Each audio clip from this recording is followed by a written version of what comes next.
Hi, I'm Khaled Hosseini, and I'm speaking to Service95 Book Club. And my book, A Thousand Splendid Suns, is due as monthly read for the month of February. A Thousand Splendid Suns is a story about two Afghan women who undergo through the trials and tribulations of Afghan history over the last 40 years.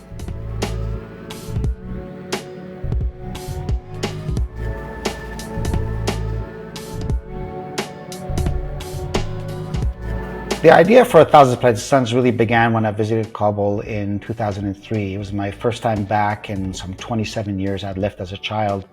And when I went to Afghanistan, I already knew all the stories of what had happened there in the 1990s, the Civil War, the Taliban years. But I spoke to so many people on the streets of Kabul and learned firsthand what people had really gone through this terrible civil war that saw 50,000 people killed, through the years of Taliban oppression. And I spoke to women and girls who told me some really harrowing stories, and I learned about what women had gone through from being abducted, from being used as spoils of war, and from the sort of the indiscriminate violence that they suffered with impunity. So the idea that there's a really important story to be told here took shape there, and this was before Kite Runner was actually published. And because the Kite Runner was largely a book set in the world of men, I was really deeply intrigued by telling the story about Afghan women, because it was a story that was not only riveting and important, but it was one that mattered to me personally. So the idea began then, and I began writing it sometime in 2004 and finished by 2006.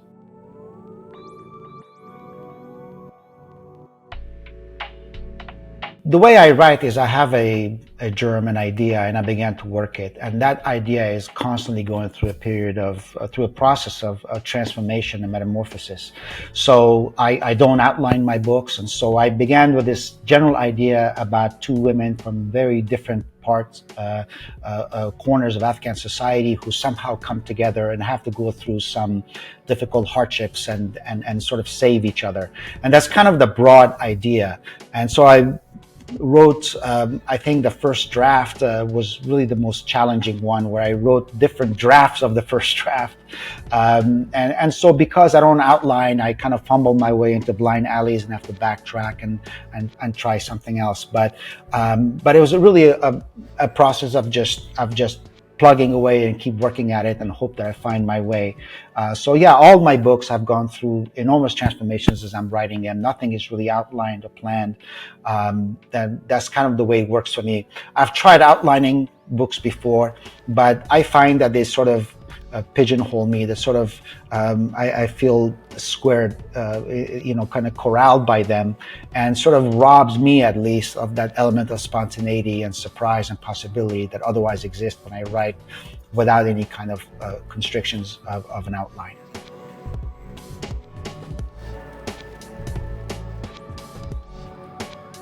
I've written in all sorts of places.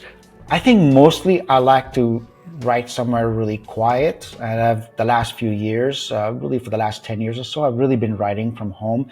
But a lot of Thousand Splendid Suns was written in a small office that I rented. It was literally four walls and a door without a window, and I just had enough room to pace, around this little tiny office space.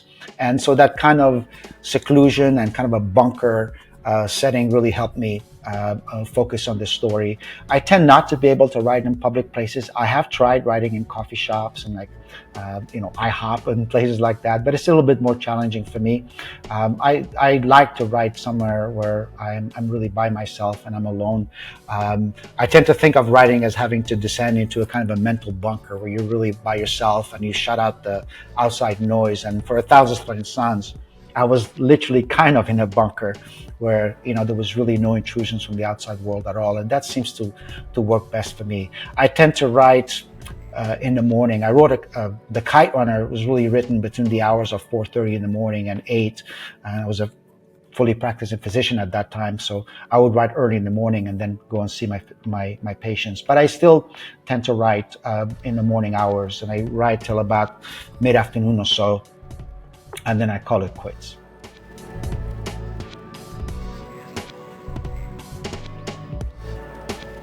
I did research the book, but not extensively so. I'm not an extensive researcher.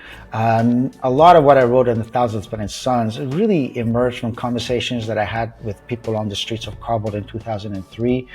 Some of the things it told me actually made their way into the book verbatim. I think one of the most stark examples is I visited a hospital in 2003, and I spoke to a neurosurgeon who worked at the hospital during the Civil War, and who told me stories of how hospitals were run. And he told me quite bluntly that he would amputate arms and legs during the Civil War and deliver babies and perform cesarean sections without the benefit of any anesthesia whatsoever.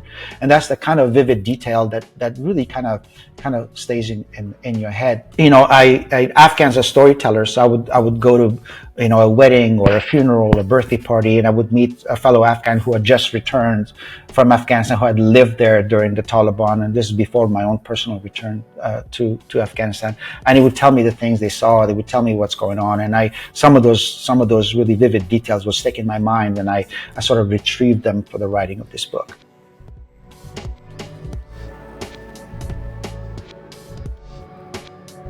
Well, a lot of my fellow writers tell me that they tend to outline. They tend to sort of figure out the book in their head and spend most of their time really figuring out the shape of the book, and then putting it down on sort of an outline form. And then the actual writing of the process of the book itself is fairly quick. I don't know her, but for instance, Rachel Cusk actually works this way as well. For me, it's quite the opposite. I just sit down and begin writing. There's an idea or an image or something that really intrigues me, and I sort of start playing with it and see where it goes. The downside of it is that it sort of leads me astray sometimes, and I find my way into places where I don't know how to get out of it. So that's just kind of a restart and maybe discard a lot of pages that I have written. Sometimes that happens. But the beauty of it is that nothing is ever written in stone. And there's enormous possibility, and it leaves a lot of room and space for spontaneity and surprise.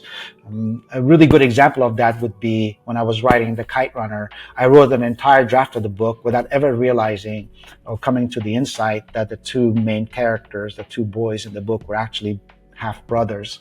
And so I hadn't outlined that. So when I was writing it, that idea came, and suddenly that kind of changed the whole tenor and the emotional stakes in the book. And that's sort of the kind of wonderful aha moment, that's those kind of happy accidents that I think sometimes, at least in my mind, outlining sort of tends to blunt. So for me, I just kind of write from the hip and hope for the best.